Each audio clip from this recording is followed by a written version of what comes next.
But with respect to China, China's both an adversary, but also a potential partner in the international community if it's following the rules.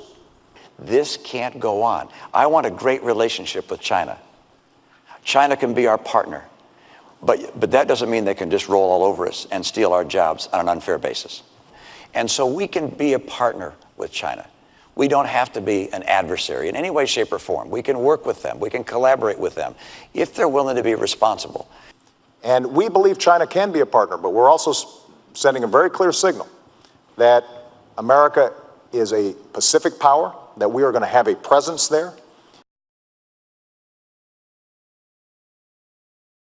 And the place where we've seen manufacturing go has been China. China is now the largest manufacturer in the world. It used to be the United States of America. A lot of good people have lost jobs. 500,000 manufacturing jobs have been lost in the last 4 years. That's total over the last 4 years. All manufactured in China. One of the major reasons is labor is so much cheaper here. How do you convince a great American company to bring that manufacturing back here?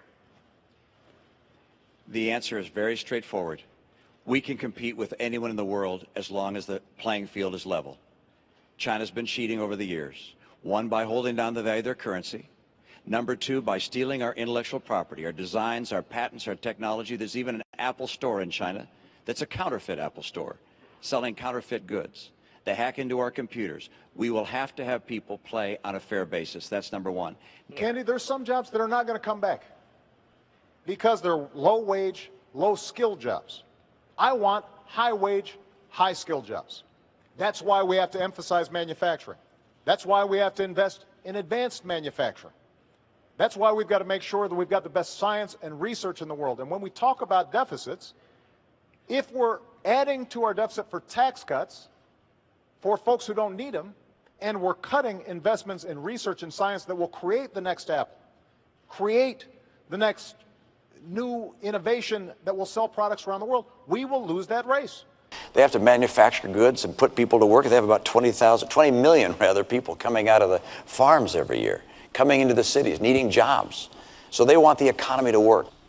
I've watched year in and year out as companies have shut down and people have lost their jobs because China has not played by the same rules. And we've put unprecedented trade pressure on China. That's why exports have significantly increased under my presidency. That's going to help to create jobs here. U.S. exports have doubled since I came into office to China.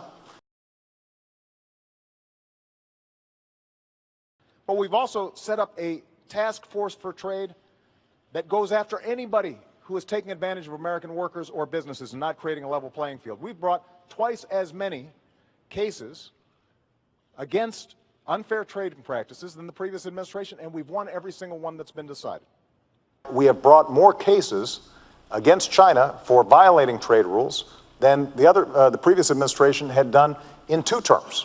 And we've won just about every case that we filed, that has been decided. China has been a currency manipulator for years and years and years. And the president has a regular opportunity to label them as a currency manipulator, but refuses to do so. On day one, I will label China a currency manipulator, which will allow me as president to be able to put in place, if necessary, tariffs where I believe that they are taking unfair advantage of our manufacturers. That's why on day one, I will label them a currency manipulator, which allows us to apply tariffs where they're taking jobs. Well, Governor, let me just ask you, if you declare them a currency manipulator on day one, some people are saying you're just going to start a trade war with China on day one. Isn't there a risk that that could happen?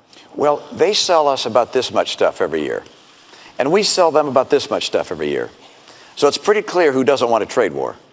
And there's one going on right now, which we don't know about. It's a silent one, and they're winning. We have enormous trade imbalance with China, and it's worse this year than last year, and it's worse last year than the year before.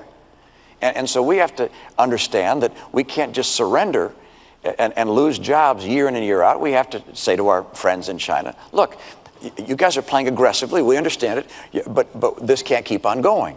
You can't keep on holding down the value of your currency, stealing our intellectual property, counterfeiting our products, selling them around the world, even into the United States.